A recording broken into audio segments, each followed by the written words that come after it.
Eu sou a Márcia, eu sou médica pediatra. Eu sou o Félix, sou osteopata. Meu nome é Pablo de Queiroz Santos, eu sou médico ginecologista obstetra. Meu nome é Rodrigo Poeta e sou pai da Madalena, do Pedro e da Rosa. E nós vamos começar a conversar, falando em paternidade, não tenho como deixar de falar sobre o pai que começou esses contatos, que é o teu pai, né, Pablo? E como começou essa história, que já deve ter ouvido, né?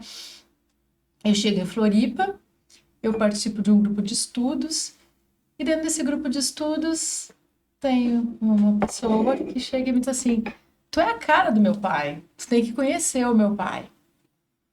E eu fiquei olhando assim, tu trabalha muito como ele, né? Tua irmã, né? E eu fiquei meio, como assim, né? Vamos ver, gaúcha, a gente é um pouco mais assim, mais faca na bota. Mas me falaram, não, essa família é muito legal e o Marcos Leite é uma referência. Então tá. E aí eu fui na Casa Cor. A Maíra estava apresentando lá, né? E aí eu fiquei com vergonha. Fiquei com vergonha de me apresentar pro teu pai. Fui para casa. Deixa. Onde ele me ligou. Nós temos que nos conhecer. Fomos no Café Cultura. Tua mãe foi junto e foi uma conversa muito legal e que ele fez assim, ele fez uma triagem. Hoje olhando para cá assim, olha, se tu for boa, os pacientes vão gostar de ti e vai ser bem legal para nós. Tu não vai viajar, tu trabalha, tu me fez várias perguntas assim, eu achei bem interessante, não entendi muito na época. E aí começou. Então o meu consultório ele começa aqui em Florianópolis com o teu pai. Então é uma família que eu tenho muito a agradecer a tua irmã que ah, fez esse link, né, e da maneira como a gente trabalharia, né, e disse, vocês trabalham parecido, e aí entra a nossa relação hoje, né, Pablo, a gente tem muitos pacientes em comum, e através de ti, Madalena, né, a primeira, o Félix também eu conheci, o Marcos dizendo assim, o melhor osteopata, né, no consultório na inauguração lá do consultório de vocês. Então, esse meu agradecimento para esse pai. E falar sobre paternidade, vocês não estão perguntando para mim por que a Márcia está falando de paternidade? Porque eu vi uma construção de paternidade. Eu venho de uma família de muitos homens. Basicamente, eu tenho 4 irmãos homens, né? Então, eu venho de um lugar muito do masculino e sou uma mulher que cria o seu filho sozinha. Então, eu tenho uma função paterna bem organizada para mim, que é como funciona ou não funciona a paternidade. Porque agora nós estamos falando de função, né? Que não tem a ver com gênero, mas com aquilo que você cumpre. E outra conversa, assim, que eu queria lançar aqui para vocês é que dentro da esse ano eu faço 30 anos de formado. Quando eu fiz residência médica, num hospital, numa grande maternidade no Rio Grande do Sul, que é o Hospital Conceição, em 1994, não entravam homens. Então, eu fiz toda a minha residência de pediatria, naquela época eu fiquei 4 anos como doutoranda e médica residente, não entrava os homens. Então, as salas de parto todas eram ou obstetra, ou os doutorandos e residentes, mas os pais não entravam. É um hospital público e nessa época não tinha lei, que se eu não me engano ela vem em 2004, 2005, com a entrada dos homens na sala de parto. Então, num primeiro momento da minha formação, e por vários anos, eu não tive a presença de pais nas consultas pediátricas. Era muito do mundo materno. Então, as mães, as vós, as tias. E nos últimos 15 anos, né, que colide também com a minha vinda para cá, e eu sou mãe, aí eu venho para cá, chega esses pais, chega essa lei, chega que acolhe esses homens na maternidade e também esses homens nas consultas pediátricas. Hoje, eu vou dizer que 90% das minhas consultas, os pais estão presentes. E quando não estão presentes, ainda vem assim, ele não pôde porque tal coisa, mas ele adora vir nas consultas. Eu vi uma grande virada de chave da paternidade. Presenciei isso. E aí eu queria falar para vocês, porque tem uma coisa que, às vezes, em consultas,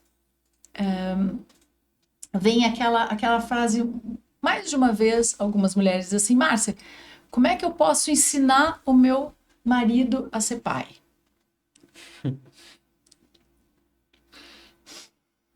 Desmarca o resto das pacientes para explicar, né? E essa é uma questão que aí eu olho e eu digo, vamos começar por um ponto que ninguém ensina ninguém nada sobre isso. Que uma mulher não vai ensinar um homem a ser pai. E aí fica os homens assim dão aquele sorrisinho assim, tipo, alguém entendeu o que eu vou falar, e elas me olham como assim? E esse monte de coisa que ele faz? Eu digo, faz parte da paternidade. Então eu queria trazer para vocês, começar essa conversa sobre isso. Como é essa construção da paternidade, porque é novo, né? Tu tens a oportunidade, né, Pablo? Tu tem um pai que estava à frente do seu tempo e que traz para ti um grande modelo, né, de profissional, de homem. Aí isso eu estou supondo, mas pelo conhecer vocês eu vejo isso muito forte. Mas muitos homens, assim, não tem toda essa força Márcia, eu nem me lembro do meu pai pai trabalhava tanto que eu não via ele em casa. Eu não estava acostumada a ir no colo do meu pai. Então, existe hoje, o pai de hoje, o pai que vocês são, é uma construção de vocês. Vocês é que construíram isso. E tem um novo casamento aí também, né? Tem um novo casamento, tem uma nova maneira de se relacionar com os filhos. E que, a meu ver, é a grande virada de chave da paternidade do século XXI.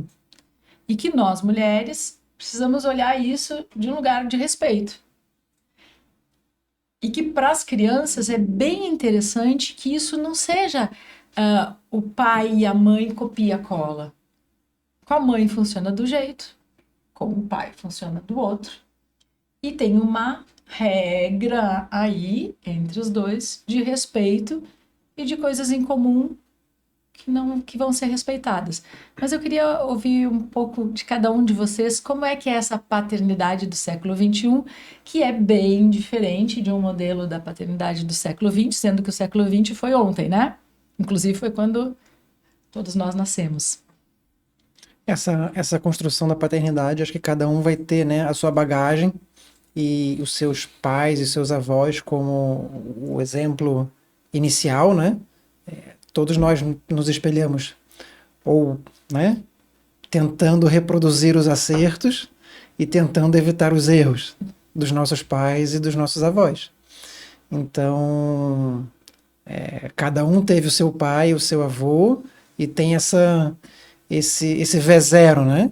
Como eu fui cuidado, como eu fui tratado, como foi a minha infância, o que foi bom, o que foi ruim, e tá, mas agora é a minha vez. Então, na minha vez, como é que eu vou querer fazer?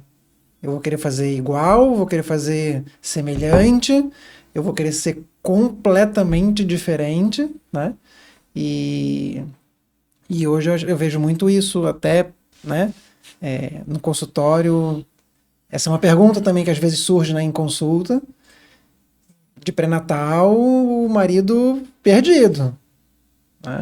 Por enquanto, sei lá o que vai acontecer. E E óbvio, né, que essa cultura, né, muito antiga de que o homem é o provedor e a mulher é a cuidadora, isso já foi, Já era. já era. Agora, né, a questão da ajudinha, né? Isso daí você deve ouvir, Uhum. meu marido me dá uma ajudinha. Pô, ajudinha é uma pinóia, né? Tem que tá querendo junto. E essa não é ajudar, é cuidar junto, é criar junto. Então, assim, essa cultura, né, dessa mudança e desse paradigma da paternidade também vem contribuindo para que os homens, né, hoje percebam, bom, não é só, né, botar o arroz e feijão na mesa e é isso. E o resto é com a mãe. A gente tem que, né, junto, né, com a esposa, as conversas e diálogos de como que a gente vai criar os nossos filhos, porque não tem receita de bolo. Cada pai, cada mãe vai, né, pegar os seus filhos e bom, né, vamos tentar seguir tal caminho. E esse caminho vai ser mudado 50 mil vezes no trajeto. E como muda, né? E mesmo não, né, Pablo? Mas dentro de uma cultura do feminino, por exemplo, eu ia lá visitar uma amiga que tinha ganhado, quando tinha recebido filho, ia lá, tu Ganhar de fica... uma pinóia, quem ganha é o marido. A mulher gesta, pare. Ganhou. Ah, Ganhou. ganhou! Mas Não, o pai ganha, a mulher não. as frases clássicas, aquela que vem na cabeça, né?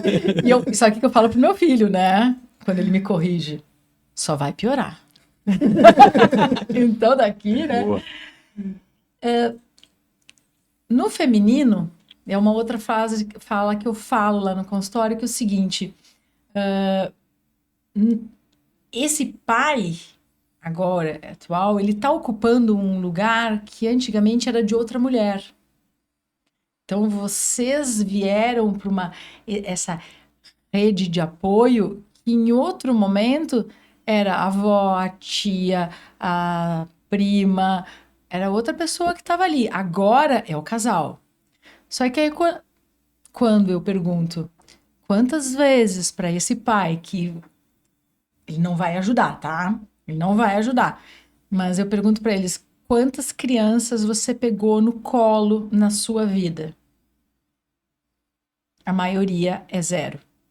Então, do zero que eu pego um bebê no colo, muitos nunca assistiram nada que tivesse sangue. E aí eles vão assistir a parceira da vida, né? Então, pro masculino, isso às vezes atravessa e nem é olhado, né? O cara nunca viu sangue. Ele vai ver a parceira parindo o seu filho. Por isso que eu sou fã de vocês. Não, o cara vai dar conta. Né? Eu já vi homens cair duro, né? Tu também já deve ter visto alguns ou que tenham ficado brancos. Brancos muitos, cai duro muito poucos. Só lá no Rio Grande do Sul eu vi cair duro. Aqui em Santa Catarina ninguém cai. Então, você vê esse masculino que é convidado a ser pai e está em outro lugar, mas ele muitas vezes nunca viu um procedimento, nunca viu nada com sangue, nunca pegou um bebê no colo e ele vai dividir a noite, porque não é ajuda, trocando fralda e segurando um bebê enlouquecido. Então, é um processo, assim, que esse lugar, ele é muito novo. Claro, e aí quando você vai perguntar para os teus ancestrais, né, Pablo, como é que eles fizeram isso? Não vem. Ah, então, por isso tudo é muito novo. Isso não tem na história dos homens esse lugar que vocês estão ocupando. Então, há uma necessidade também de pega leve, e tá difícil para todo mundo. Então, esse lugar eu acho que é bem interessante, eu converso, que cada um vai ter o seu jeito desse grande desafio. Mas hoje, os casais, as mulheres também estão zero pegar bebê antigamente, né? Então, não tem mais o hábito muito, né? Então, é tudo muito novo para o casal. Então, imagina um casal que nunca pegou um bebê e o primeiro bebê que eles vão trocar fralda será o seu. E muitos dos nossos pacientes é isso, né? Na minha história, né? Eu sou filho de um pai que não teve pai. Então, para ele já foi uma dificuldade de descobrir o que era ser pai. E eu tive uma sorte muito grande de conhecer a pediatria antes de ser pai. Então, e começar a ler para entender o que os pais e mães estavam passando. Então, quando eu recebi a minha filha, e inclusive o Pablo acompanhou uma boa parte da nossa gestação, o cara resolveu viajar na data prevista do parto. Não, ele tinha quando a gente fez a primeira, ele já tinha avisado. Mas isso do pai presente, então é uma coisa que enfim, para mim acabou vindo de uma maneira natural devido à pediatria, né? Mas eu vejo como eu sou um dos primeiros da minha família, na verdade, da minha família próxima, sou o primeiro pai. Então, a minha irmã não teve filho antes do que eu, a minha cunhada também não, enfim. Era o primeiro de todos ali e descobri essa coisa da paternidade. Mas, ao mesmo tempo de ter essa facilidade da pediatria, tinha uma dificuldade em saber o quanto era meu e o quanto era da mãe, sabe? Como gerir, como lidar com essas tarefas, o quanto não ser invasivo com a mãe também, porque, imagina, eu era uma pessoa que trabalhava com pediatria já, para mim pegar um bebê era tranquilo e para minha esposa estava sendo o primeiro momento da vida dela. Então eu também tenho o outro lado, né? Para alguns pais, às vezes, eu tive essa dificuldade de saber o meu limite, né? Ainda tenho. Então, até onde ir, assim, com essa coisa da paternidade e também entender o que é a maternidade. Isso eu ainda também tenho dificuldade. Mas, enfim,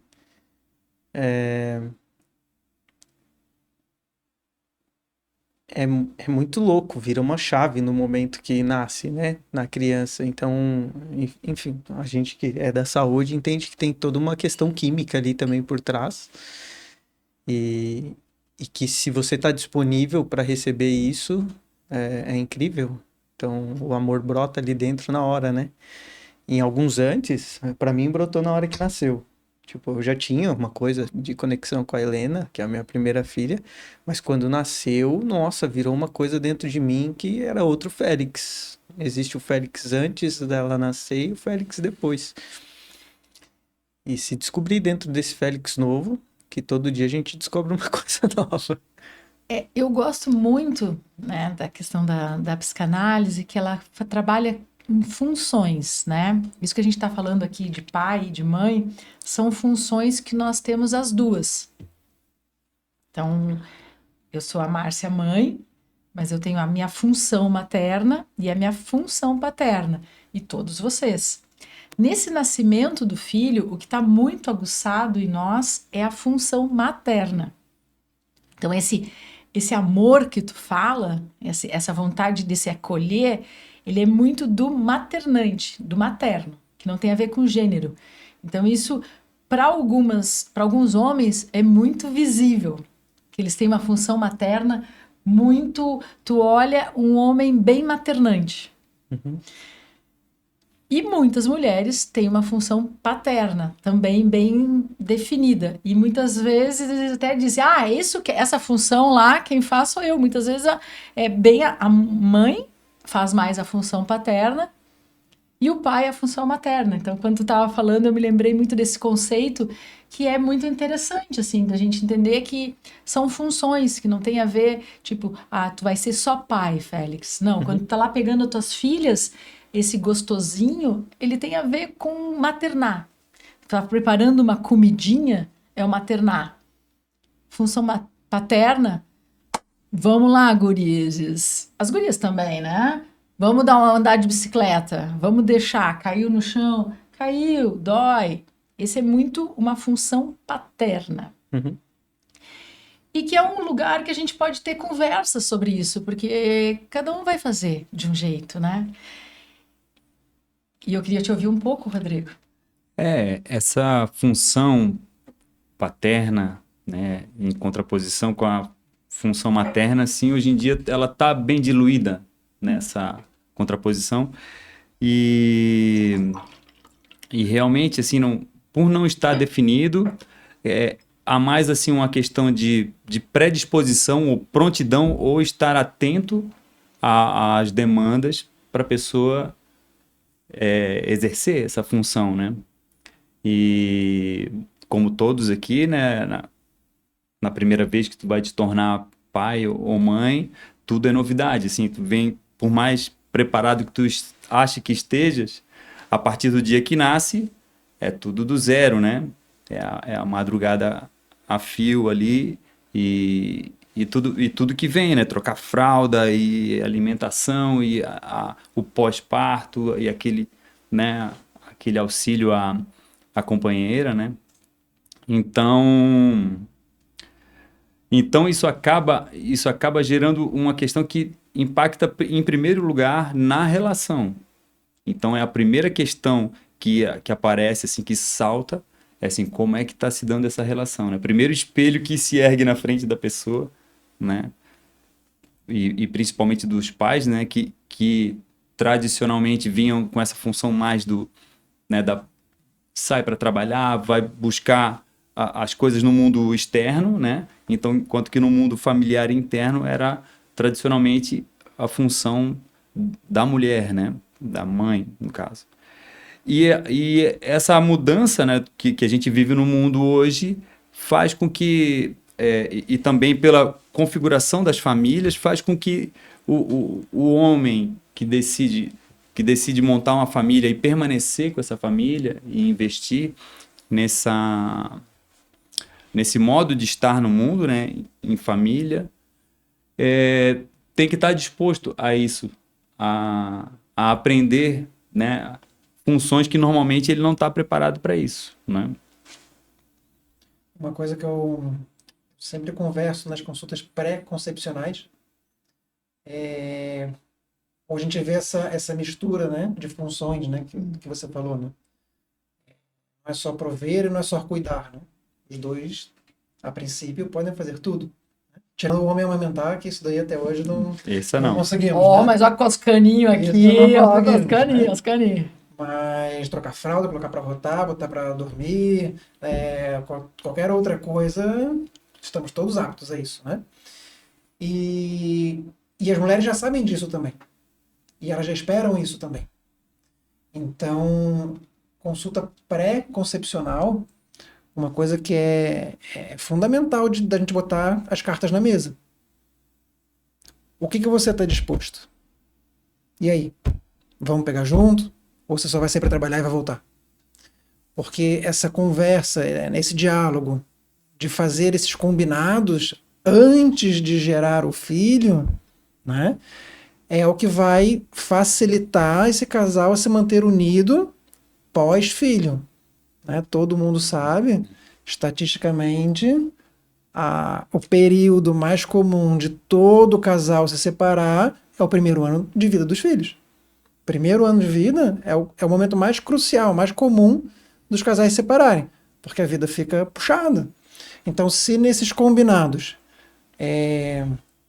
não, eu espero de você que você haja dessa forma, eu espero de você que você faça aí, né? Óbvio, não é botar listinha, né? Fazer tiquezinho, mas, poxa, e aí, vamos junto nessa madrugada, né? Botar para rotar, botar para dormir, teve febre, lá pegar um remedinho, né? Ou eu tô sozinha nessa? E aí tendo esse diálogo, esse combinado e aí, não, então tá, então esse é o pai dos meus filhos. Ou não, essa pessoa, eu adoro ela, eu amo ela, estamos juntos, mas não é o pai do que eu quero escolher para o meu filho. E talvez não seja o momento de ter filho. E talvez não seja a pessoa que você queira como o pai do seu filho. E se esses combinados não vão se ajeitando, vão se firmando, lá depois que a criancinha nascer, não tem mal entendido, ó, amigo. Não é isso que a gente combinou, né? Não é assim. Então, pô, que legal, estamos juntos nessa, vamos, né? Cada desafio aí, o casal vai se unindo aí cada vez mais. Então, quando a gente, né, em casal passa por uma dificuldade e estamos, né, unidos nessa dificuldade, nosso relacionamento ele se fortalece, ele, né, vai se aprofundando. E aí eu sempre sugiro nessa consulta pré-concepcional, que é o momento das cartas na mesa. E no pré-natal, isso também é muito nítido. Aquela gestante que vai sozinha em toda consulta de pré-natal, lá na consulta de um ano pós-parto, ela está separada. É bem comum, bem comum. Então, o homem que está disposto a criar junto, pô, é companheira, estamos no pré-natal, meu filho está ali na barriga, quero saber como é que está o meu filho, quero saber como é que está essa evolução da gravidez, eu quero conversar sobre o parto, eu quero saber como é que vai ser o parto, eu quero entender como é que essa regra da amamentação, né? Tá, não sou eu que vou amamentar, mas tem alguma coisa que eu posso fazer para ajudar? Posso fazer alguma coisa para aumentar o leite, para depois, né? O que ela precisa de cuidado para que ela possa amamentar, né? E isso é bem nítido em consultório, homens assim que... Tem homem que pergunta mais do que a mulher. Tem homem mais interessado, empolgado com a gravidez e, né? Querendo saber tudo que vem pela frente. E às vezes tem gestante que eu só vou ver o companheiro, né? O marido lá no dia do parto, às vezes.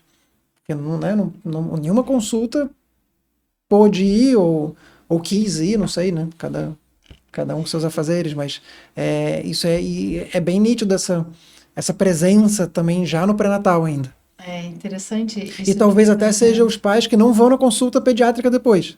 Aí a gente precisa fazer um estudo interdisciplinar. Te ouvindo falar, acho que é um ponto bem interessante, porque, claro, é a expectativa, que eu digo, enquanto está no treinamento, vamos abrir as cartas aqui, né? É um plano. Alinhamento. É um alinhamento.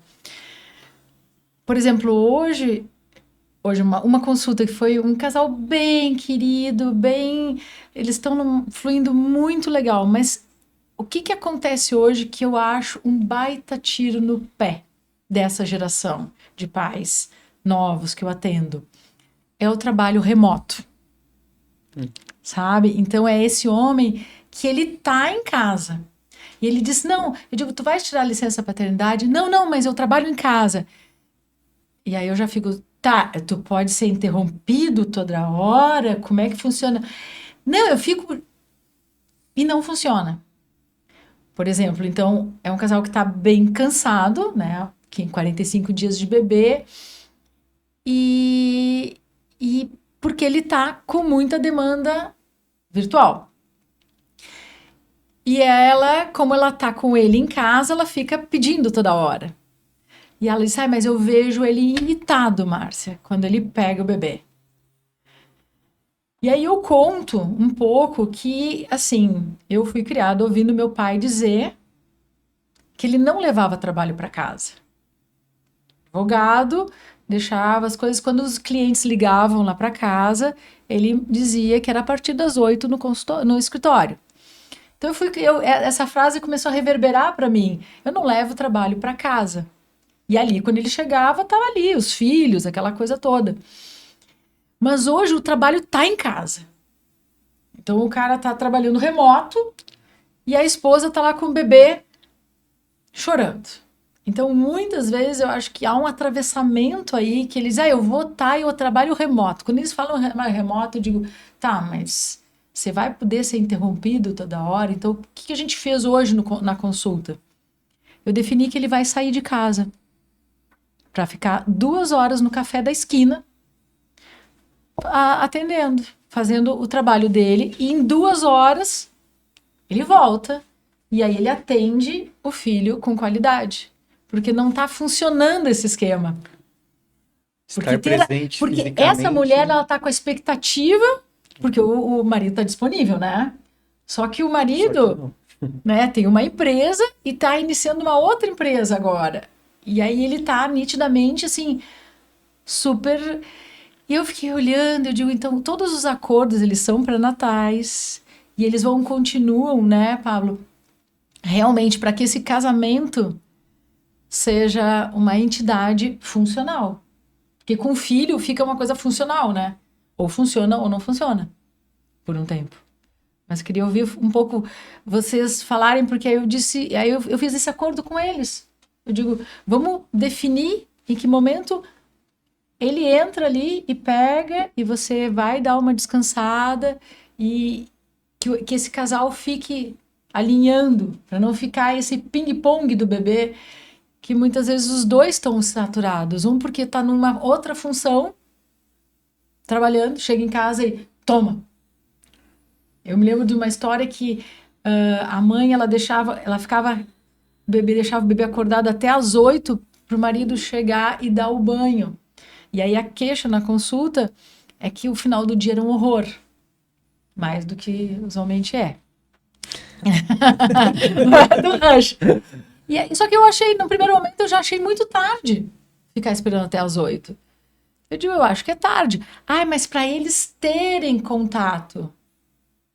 E eu disse, mas esperar. Aí eu olhei para esse pai e disse, como é que tu chega do trabalho em casa? Ele disse, eu tô meio cansado. Eu digo, eu acho que esse banho não tá rolando. E aí a gente fez uma reformulação desse final do dia para que o pai chegasse assim, o bonitinho seria o pai chegar para dar banho. Mas o pai chegar para dar banho às 8 da noite, pegava um nenê estourado, uma mãe estourada e ele mesmo. Óbvio que não dava certo. Então não tem receita pronta, a gente tem que compor isso, né? Porque vem às vezes, porque o pai vai tocar a fralda e vai dar banho, esse é o papel do pai.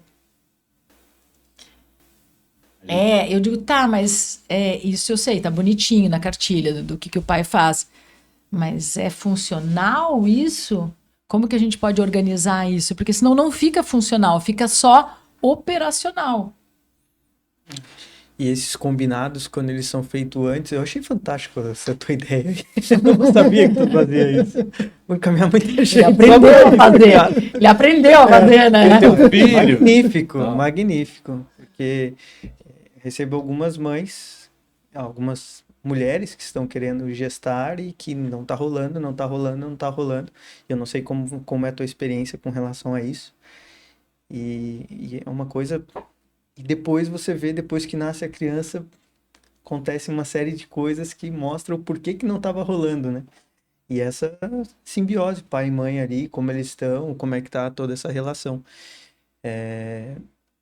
Enfim, fisicamente, estar presente é muito diferente de estar presente de verdade, né? Então, essa coisa da presença, tanto materna quanto paterna, seja de pai, seja de mãe, ela faz muita diferença para como a criança se sente com aquele adulto que está ali cuidando dele, né? E muitas vezes no consultório a gente pega questões nas crianças que estão alterando, inclusive, a fisiologia, gerando tensões na criança que tenha muitas vezes a ver com isso. Então, você tá ali com uma criança no colo, que recém nasceu, que está procurando contato visual, que está procurando aquela sensação de segurança, e você não está presente com ela, eu vejo como mais malefício do que benefício. Então, ter alguém que realmente está disponível para a criança vai ter um impacto, ao meu ver, pelo que eu vejo das crianças que eu atendo, mais positivo, seja uma babá, seja uma avó, seja uma tia, seja uma prima, seja uma pessoa que de fato esteja cuidando, né? Esteja presente ali. Então, e aí esse pai também vê, tem tanta coisa por trás, né? Porque são tantas variáveis, o quanto esse pai tá no trabalho, o quanto ele chega estressado em casa, o quanto em casa ele trabalhando ele fica estressado. Então, enfim, é muito complicado. O que não dá é para ter um modelo pronto, porque no exemplo esse do banho, o que a gente fez? O banho tirou, ele chegou, a criança estava praticamente dormindo, foi muito melhor, e ele jogou para de manhã esse horário de ter qualidade. Presença.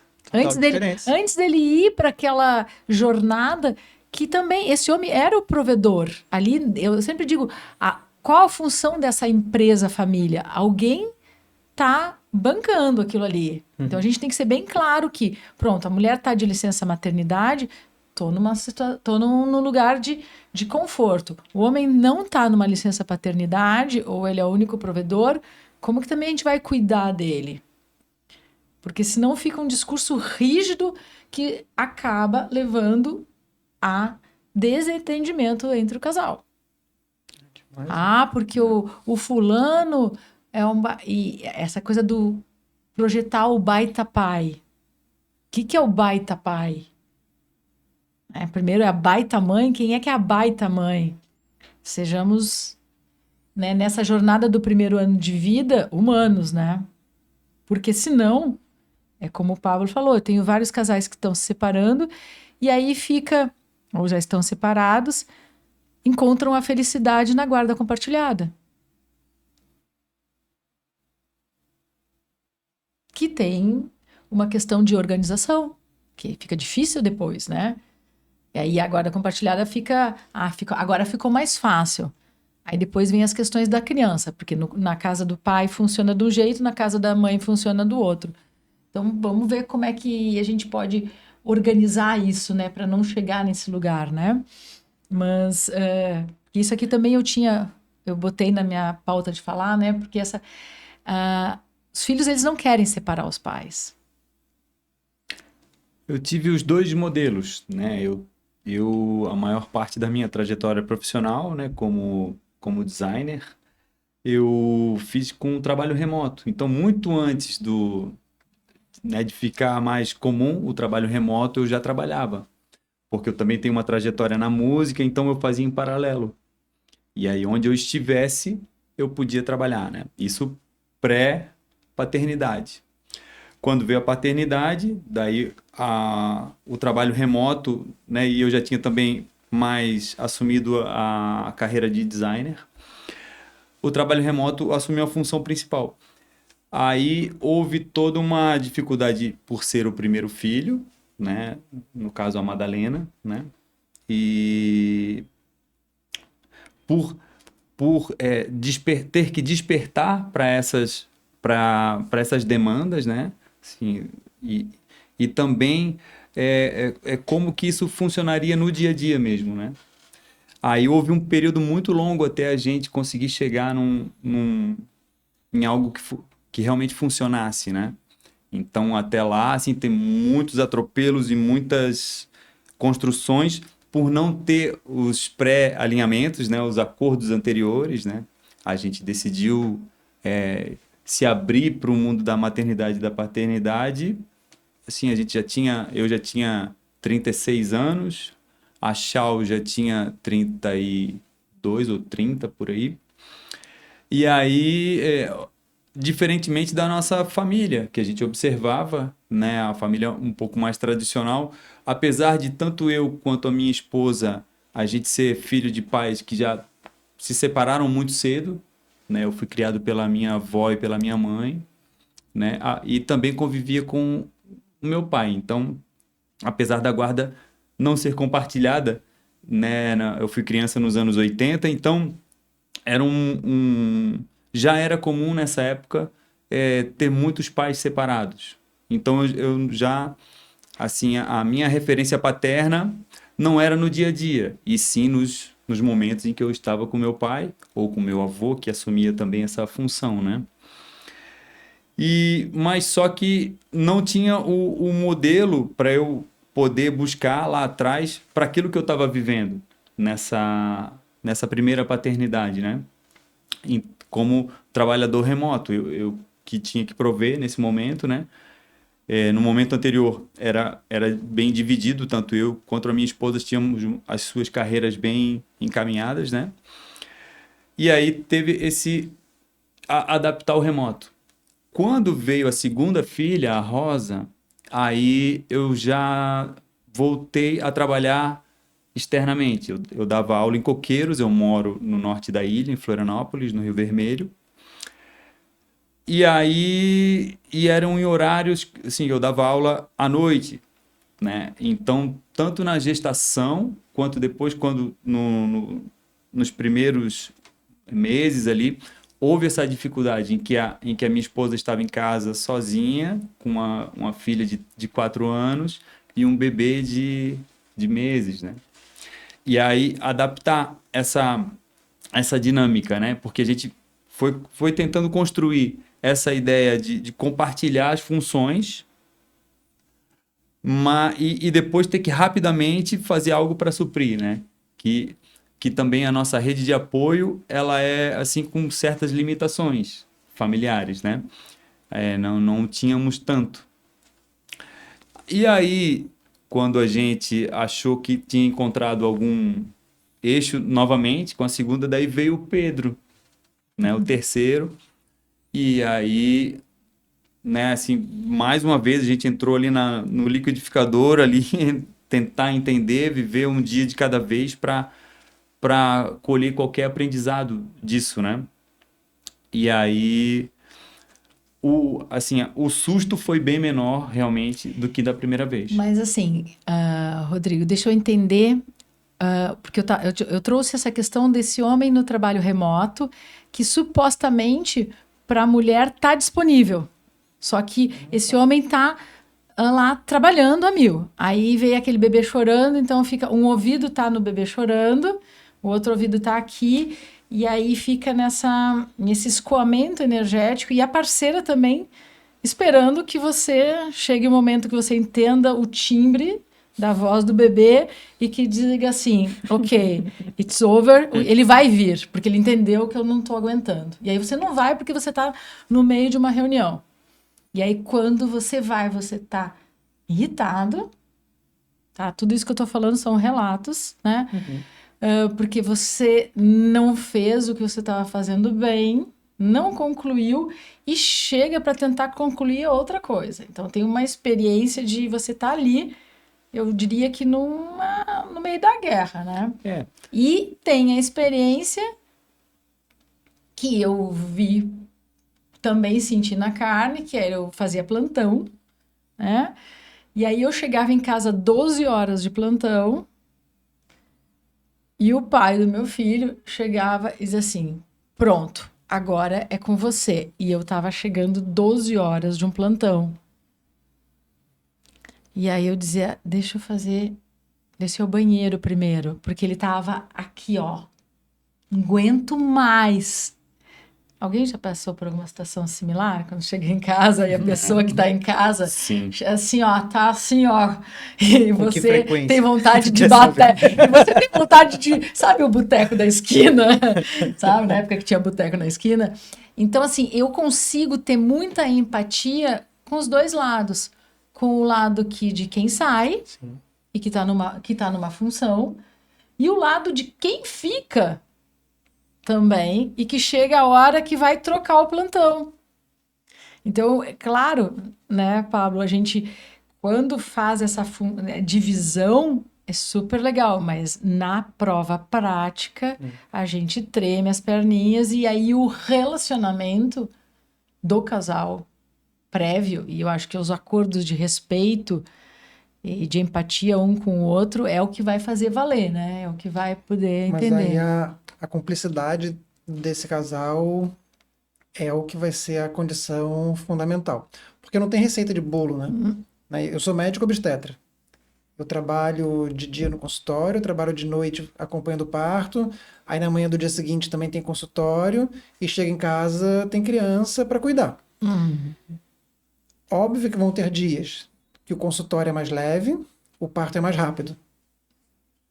E vão ter dias que o consultório é muito pesado e o parto é muito demorado e tenso e nervoso. Então, não vai ter nenhum dia que eu vou chegar em casa, acabei de chegar da praia, tranquilo, dá a criançona aqui pra mim que eu dou conta, pode vir, né?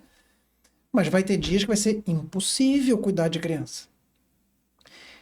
Se a minha esposa entende, né, que no dia que é impossível ela tá com a criança que ela quer, né, entregar, mas que naquele dia não vai ter como entregar, e tudo bem, eu também tenho que entender que no dia que eu chego cansado, mas que não foi, né, aquele limite extremo, eu tô acabado, mas ela também tá. Então nesse dia eu tenho que pegar a criancinha aqui pra mim, ó, e agora é comigo. E os dois se ajudarem nessa luta. Porque todo mundo vai ter a sua desculpa, né, a sua história e o seu momento.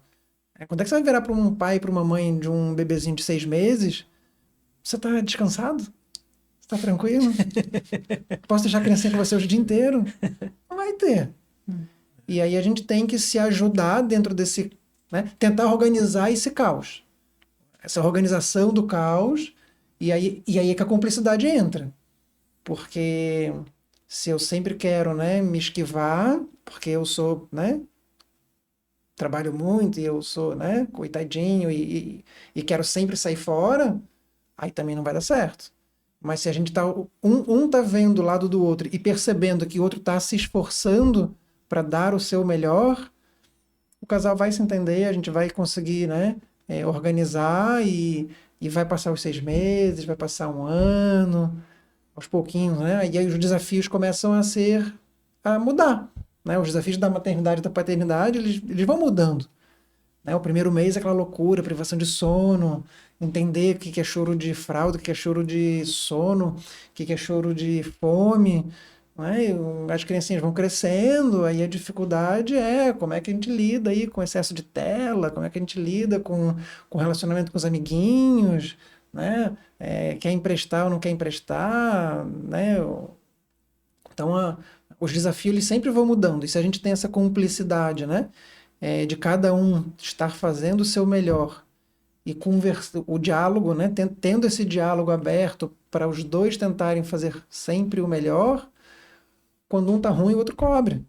E quando o outro tá bem, o outro vai cobrir. Eu outro dia vi uma coisa que eu achei bem legal, que era... muitas vezes não é 50-50. A maioria das vezes não é 50-50. Mas nunca vai ser 50-50. Eu não acredito em 50-50. Nunca vai ser 50-50. Quando é que você vai pegar 24 horas do seu dia e vai botar 50-50? Não dá. Não dá. Achei muito legal. Vai ter dia que vai ser 60-40, vai ter dia que vai ser 40-60, vai ter dia que vai ser 100-0. Vai ter. E todo mundo tem que estar preparado para isso. Tanto o homem quanto a mulher tem que estar preparado que vai ter o dia do 100-0. Mas vai ter dia que vai ser 10-90. Né? Se a paternidade e maternidade não tem receita, pelo menos o ingrediente aqui a gente pode estar encontrando, né? Que é a compreensão, né? Essa empatia de visualizar, assim, pô, existe uma dificuldade do lado de lá também, né? Então vamos compensar isso, né?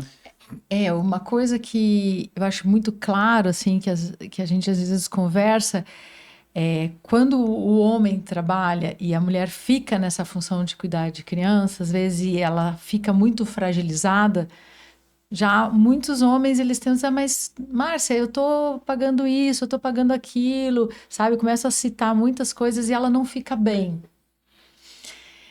E é um lugar muito difícil esse do homem também, porque eu falo, você tá dentro da sua cabeça lógica causal, aqui tá a receita.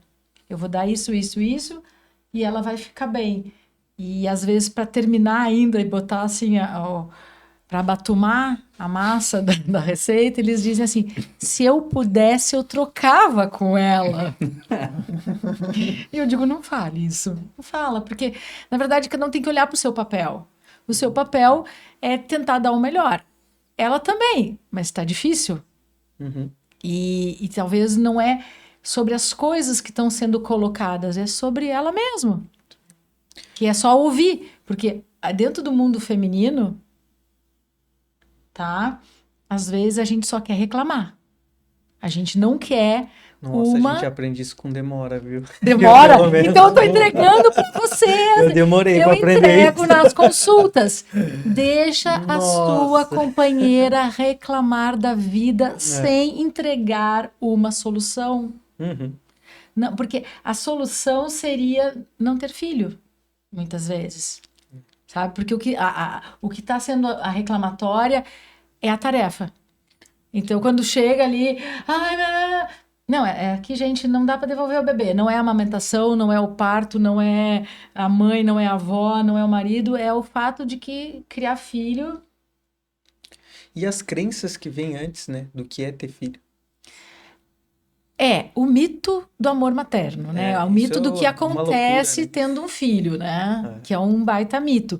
Mas essa questão dentro do mundo feminino, às vezes é só o acolhimento dessa mulher, um papel paterno, muitas vezes, e que outras mulheres aceitam melhor do que vocês, é reclamar. Então, chega em casa, às vezes você já passou o dia inteiro ouvindo reclamação, e aí a Ju vai chegar lá e pá. Não resolve. não é para resolver que ela tá ali dizendo, ela não é uma paciente, né? Ela só tá dizendo assim, ouve agora a mim. Não sei se vocês já tiveram essa impressão que era Sim, só reclamar. Muito. E se vocês responderam, elas ficaram furiosas. Esse daqui Sim. foi inteligente, ficou quietinho. Não, eu nunca. E como é, né? Assim, e eu acho que aí é que é a magia da história.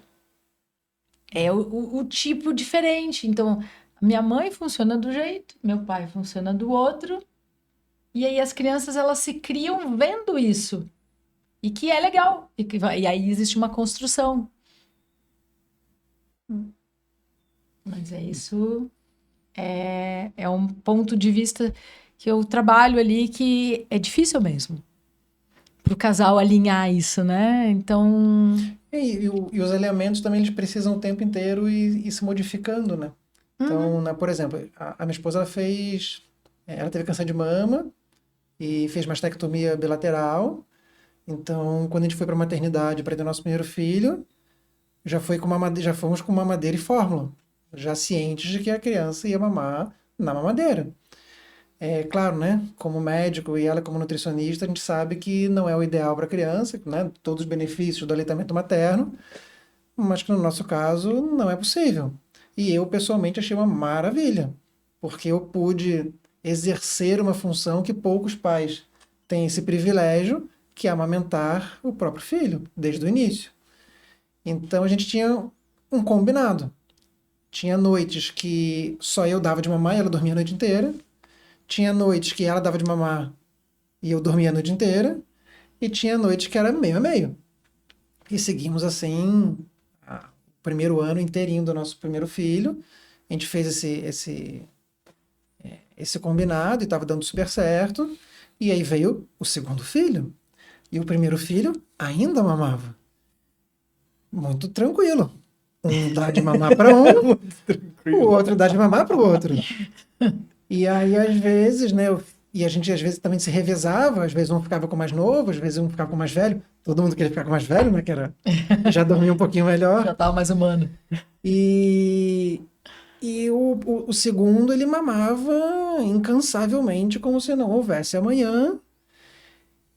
Com 2 anos e meio, ele ainda mamava 5 mamadeiras na madrugada. E chegou num ponto que eu falei, Ju, acabei, esgotei, não consigo mais, não dá mais. Porque às vezes eu ficava com ele, e aí, né, mamadeira meia-noite, mamadeira 1h30, mamadeira às 2h30, e 2h40 toca o telefone e tem que sair para parto. E aí eu falei, Ju, né, isso aconteceu 1, 2, 3, 4, 30 vezes, e nos 2 anos, né, 1 ano e meio que ele tava, eu falei, Ju, acabou para mim, não consigo mais. O mais velho, né, já estava dormindo melhor, já dormia a noite inteira, então a função era só com o mais novo. E a gente foi ajustando esses nossos combinados prévios, que a gente ia dividir, a gente tinha combinado quando a gente foi ter filho, que a gente ia dividir. Mas eu cheguei num ponto que eu não consegui mais dividir. Humanamente impossível. E acabou, né, ficando aí a mudança do combinado, e aí ela que acordava a madrugada inteira para dar as 50 mil madeiras que a criança precisava. É um tourinho, né? Mamou bastante. No meu caso, era comigo, arrotar. E a Chau era daquela que amamentava até o final. Ia até aqui, daí depois trocava de lado, aquela coisa toda. Rodrigo, vamos lá. Chegava uma hora até que quase dormia em pé, né? Mas, apesar de muito puxado, assim, é muito gratificante, assim, a sensação de dar conta, né? De tu ver que, pô... Não, e aí, algo aí entra a legal. questão da obrigação e da questão do cuidar porque é o seu filho.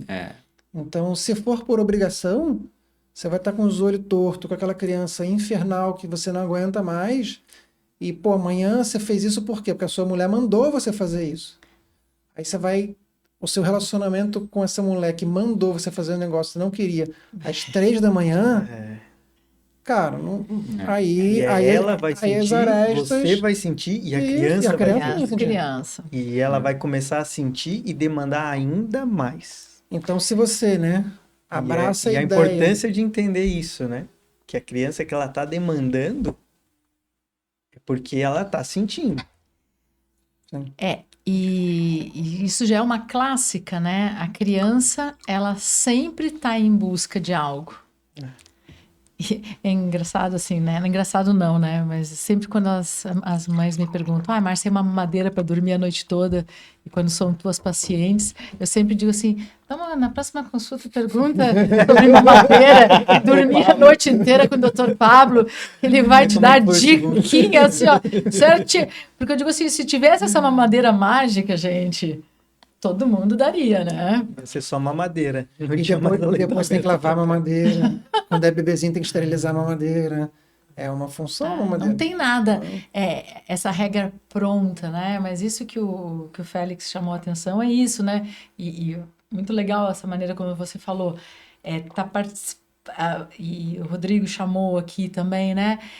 Eu tô ali porque eu tô a fim de vivenciar isso. Eu tô a fim de, na minha biografia, dizer que eu dividi as noites, porque não é para sempre. É um período na minha vida que eu acordei e fiz isso, porque eu quero ter essa vivência. Ou se eu faço só por obrigação, isso fica corporalmente no homem, porque isso, na verdade, os homens têm essa caixa torácica mais externa.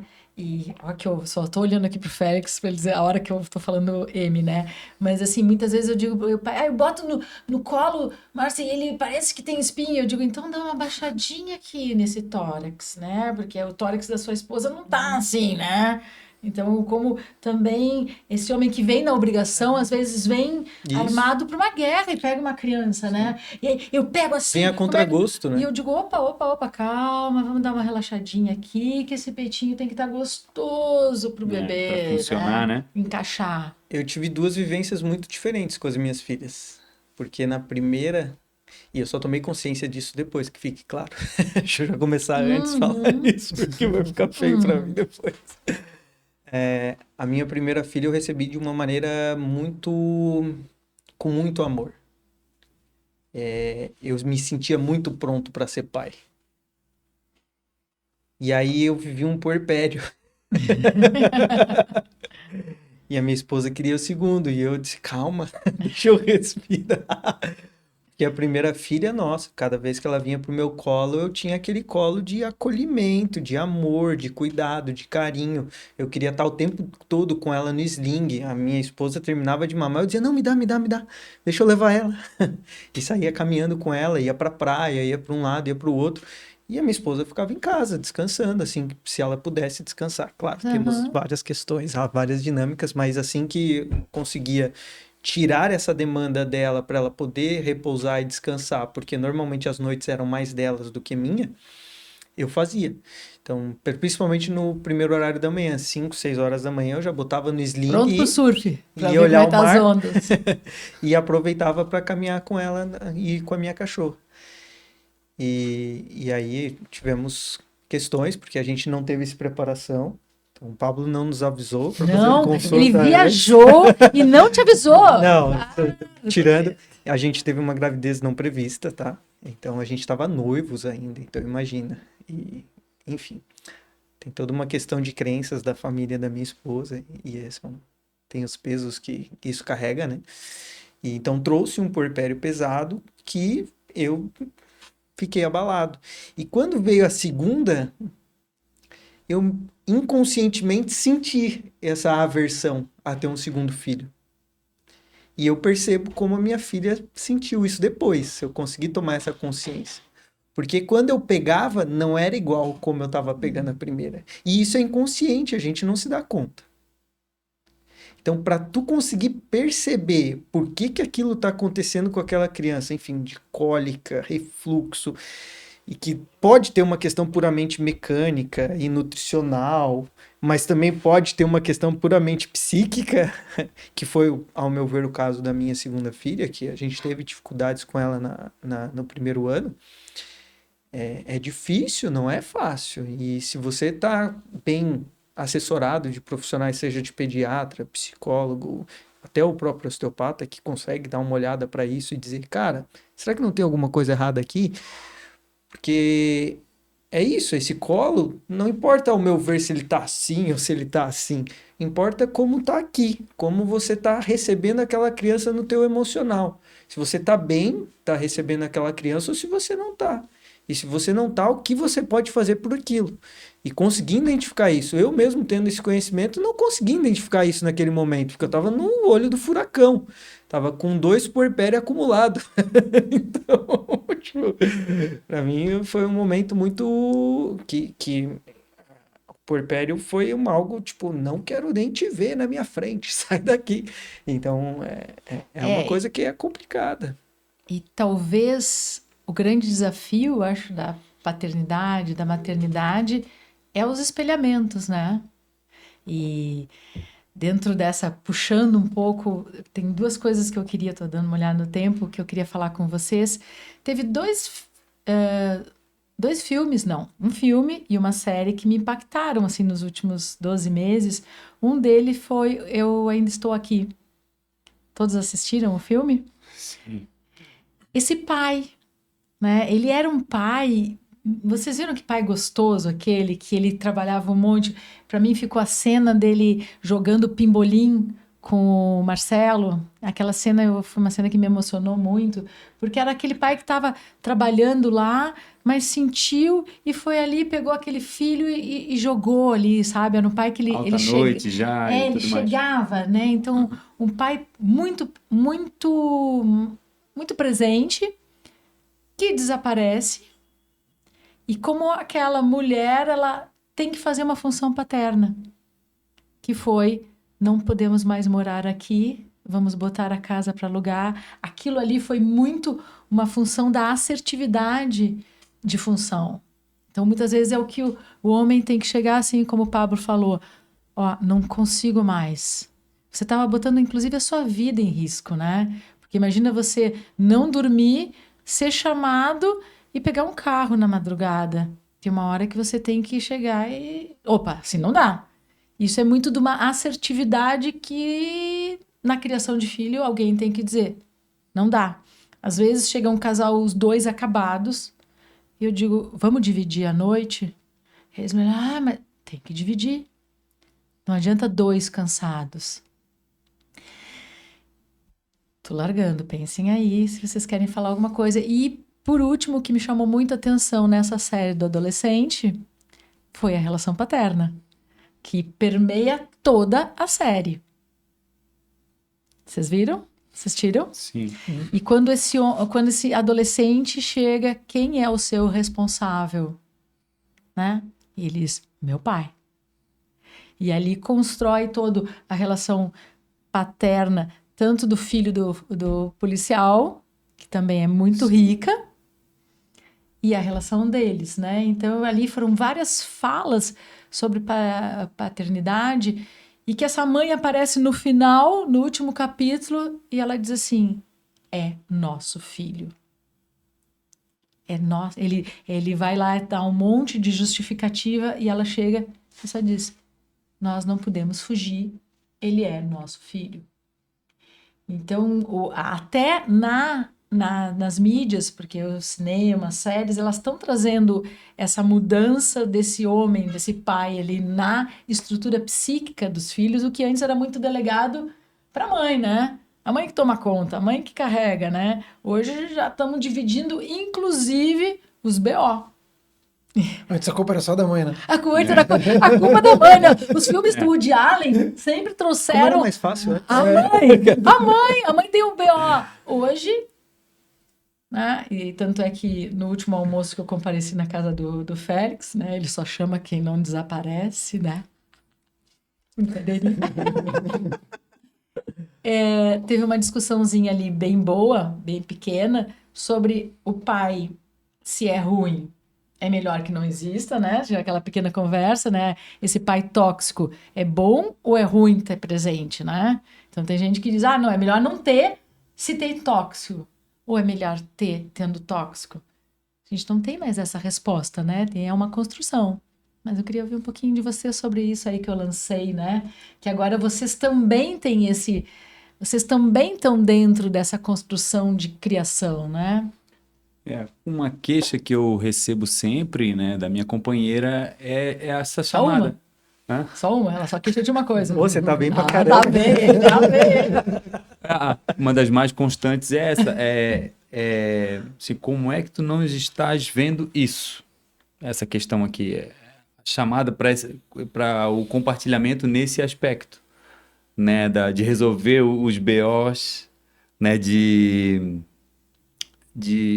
intervir mais prontamente, né, a minha tendência é mais observar, ver para onde é que está caminhando, assim, identificou realmente o risco, daí vai lá.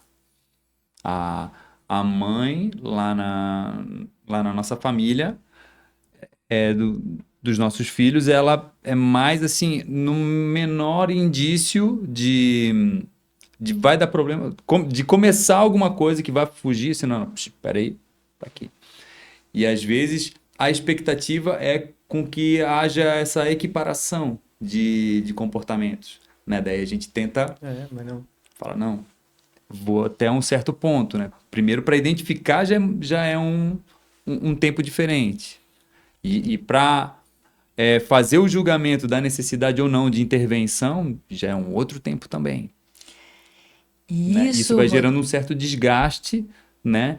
E disso, né? Dessa Isso, questão. mas isso que tu tá trazendo, na verdade, é a coisa que vai trazer para a criança a flexibilidade.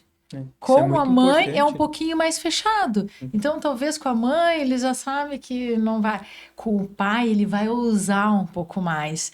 Aí é que está o desenvolvimento. Se nós tivéssemos duas pessoas criando igual, duas pessoas muito em cima, a criança vai ter realmente muita dificuldade em transpor os seus desafios.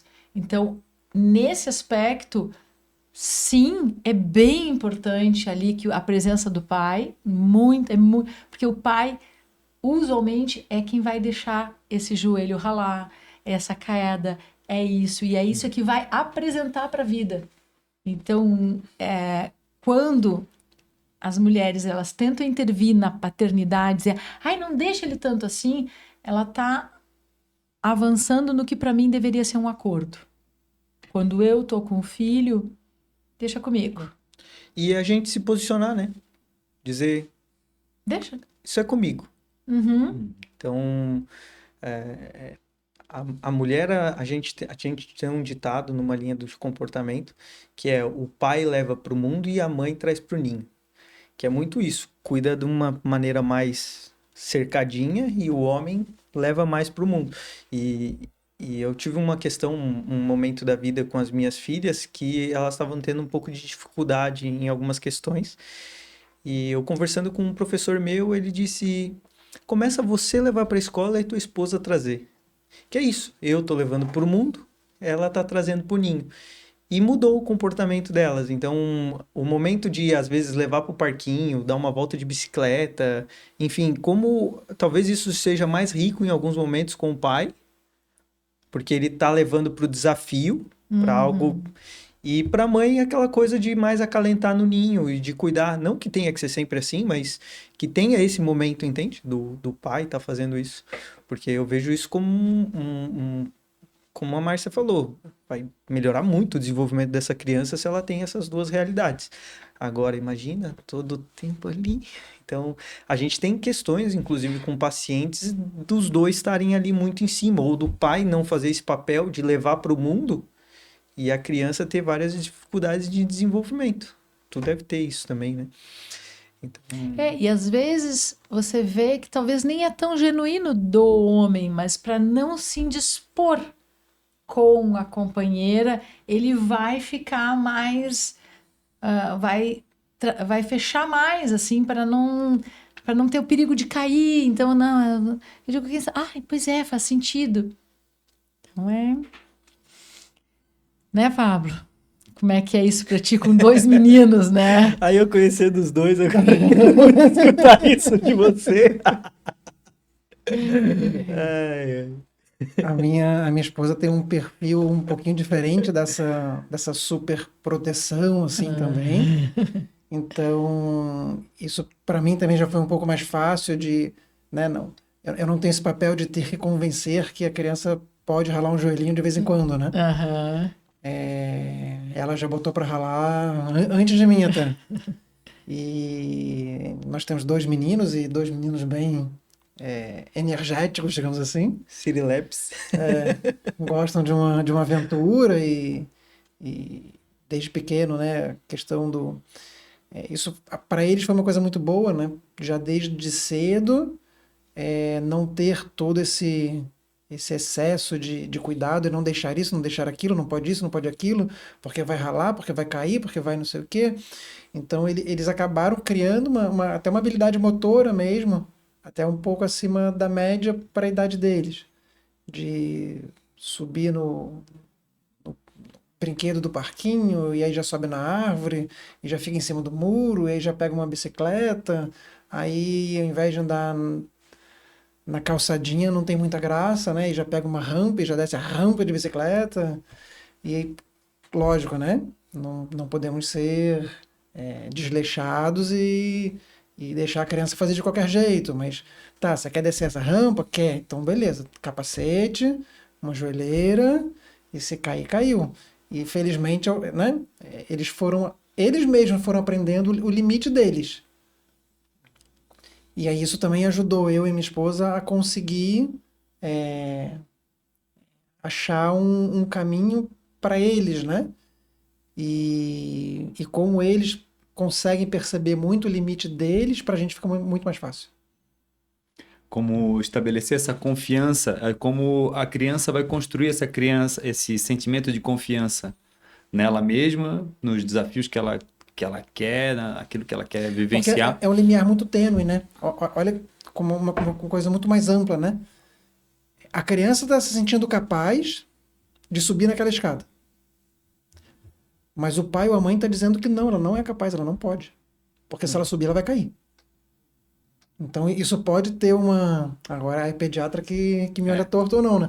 Mas isso pode ter um impacto muito mais profundo do que ficar chateada por não poder subir a escada. Ela pode acreditar naquilo mesmo. Ela tá, né? Pô, a mãe dela não confia nela que ela seja capaz de subir uma escada. Pô, se nem a escada eu consigo subir, o que mais que eu vou fazer na minha vida, né? E isso, tô exagerando, né? Sim. Mas é a escada, é segurar um copo de vidro, Pegar uma faca. pegar uma faca, fazer uma trilha, né, mais íngreme. Então, é um limiar muito tênue do que é o zelar pela integridade física, né? E o excesso de cuidados que também pode ser prejudicial. O pai tende a ser um pouco mais doidão, né? Uma coisa meio genérica, né? Mas a princípio, né? A mãe tende a ser mais cuidadosa e o pai é mais malucão. Mas os dois têm que ter essa consciência, né? De a gente tem que estar o tempo inteiro analisando. É o soltar a rédea e encurtar a rédea, né? Vai ter momentos que a gente vai soltar essa rédea um pouquinho mais do que a gente deveria, e aí a criança realmente pode se machucar. E os dois vão aprender com isso, né? Isso, e vai ter momentos que, poxa, a gente podia ter soltado a rédea, mas naquele momento ali eu não banquei. Não banquei, aí eu segurei a rédea e não vai, não pode. E é como você falou, né, Pablo? Com as crianças também a gente está sempre refazendo os acordos. E isso que tu está falando, a gente está falando aqui do brincar livre, hoje é o que há de mais preventivo da infância. Porque nós estamos vivendo uma epidemia de ansiedade nas crianças. E dentro dos fatores, onde a gente está incluindo que é o maior fator de risco, é o não ter essa psicomotricidade adequada. Porque é isso, não pode subir, você vai cair. Então, para a criança, já vai trazendo um sintoma de inadequação. Eu sou inadequado. Por quê? Porque ela sabe que ela pode tentar. Nem é se ela vai conseguir ou não, mas eu quero tentar. Se eu sou privado de tentar, eu vou me sentindo, vai trazendo para mim um sintoma que eu sou inadequado. Inadequado, inadequado. Então, hoje, a gente está num movimento de preservar a infância, porque a infância, queda, é uma verdade. Não existe infância sem queda. Você privar o seu filho de cair é você privar o seu filho de vivenciar. E se ele não vivencia, ele vai para a cabeça como, eu caio só porque eu não sou bom. O que é uma grande mentira. E hoje tem até sprayzinho anestésico, não tem nem mais a redinha de vertilátil, né? Nem demais, é um absurdo. Várias redinhas, né? A gente perdeu várias questões. Então, hoje é preservar a infância. E a preservar a infância é poder cair bastante na infância. É ter bastante hematomas na infância. Nada mais didático do que o erro, né? Que se for pensar, o acerto é uma série de micro-erros até chegar no acerto. Eu vou pegar aquele copo ali, eu vou ajustando até eu... Né? Virou, ok. Não permitir os erros realmente pode prejudicar. E nós, na verdade, as crianças, eles são grandes auditores. Eu quero deixar essa dica aqui de quem trabalha com criança muito tempo e eles são auditores. Então eles sabem quando a gente está mentindo. Porque diferente de nós, que estamos prestando atenção em muitas coisas, as crianças estão Focadas com a gente no radar. Então, o Pablo não vai dizer isso. Não pega esse copo porque é de vidro, né, Luca?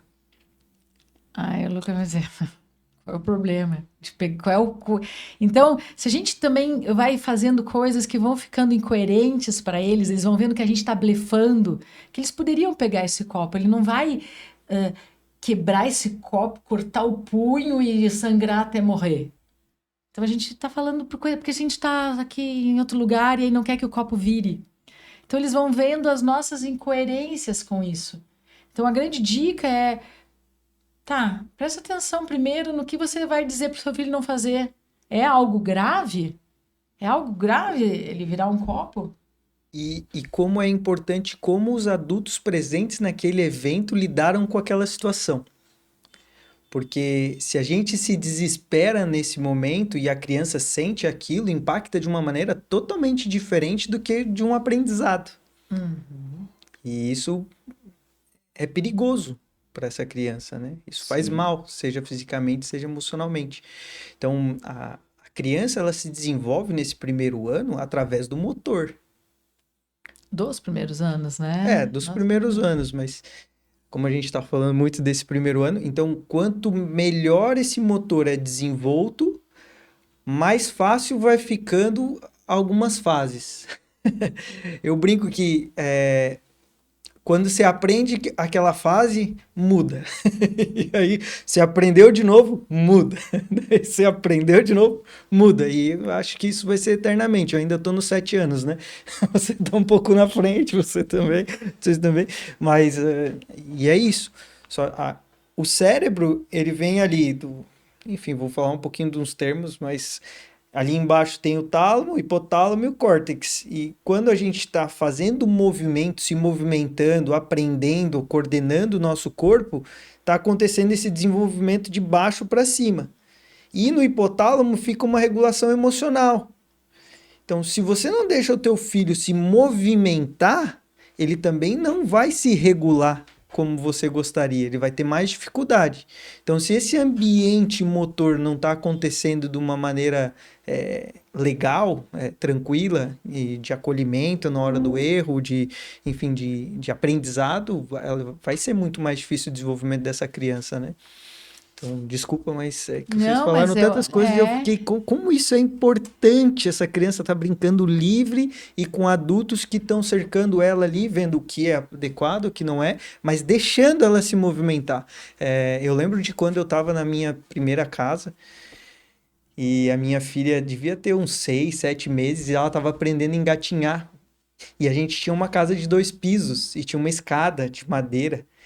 E ela era vazada, assim, no meio. E a minha mãe chegou e disse, meu, mas ela vai descer essa escada? Eu disse, não, eu vou ensinar ela. E eu comecei a engatinhar a escada de trás para frente. Eu engatinhava a escada toda com ela. Eu ia e ela ia. Eu ia e ela ia. E eu acho que não deu nem 2 semanas, ela estava descendo tranquilamente a escada. Claro, sempre com a supervisão de um adulto. Eu também não sou tão maluco assim. Mas quando ela ia descer a escada, eu estimulava ela. Eu dizia, ó, quando o papai tá aqui, vamos descer junto. E ela descia, eu descia de costas e ela descia. Então, como a criança também aprende pelo o que ela tá vendo, observando. Então, e como ela também vai se sentir segura para fazer aquilo, se você também tá dando um apoio adequado àquilo, né? Então, enfim. E essa é também uma das grandes funções paternas, né? Então, enquanto vamos lá, vamos sair, vamos se movimentar, é bem interessante, né? Claro que hoje o que eu vejo, assim, que os pais também foram um pouco capturados pelo celular. Então, há uma certa reclamação materna que os homens estão muito no celular. E aí, mas aí quando abre a conversa, os dois estão. Então, são papéis que, voltamos ao início da conversa, que a gente tem que acordar nessas questões tecnológicas também, né, para as crianças, mas que é um grande lugar de brincar, né, esse brincar livre, e que usualmente os homens têm mais liberdade dessa queda, então seria aquele passeio. Mas é isso, né, uma conversa, né, para ouvir vocês, como vocês são... Nunca na história da humanidade os homens estiveram tão próximos das crianças. Usualmente essas crianças eram criadas pelo meio feminino e entregues em rituais aos homens, né? Mais para levar para as guerras e para levar para a lavoura. Mas agora vocês estão fazendo parte dessa criação. Não sei por que cargas d'água vocês quiseram se meter nesse rolo.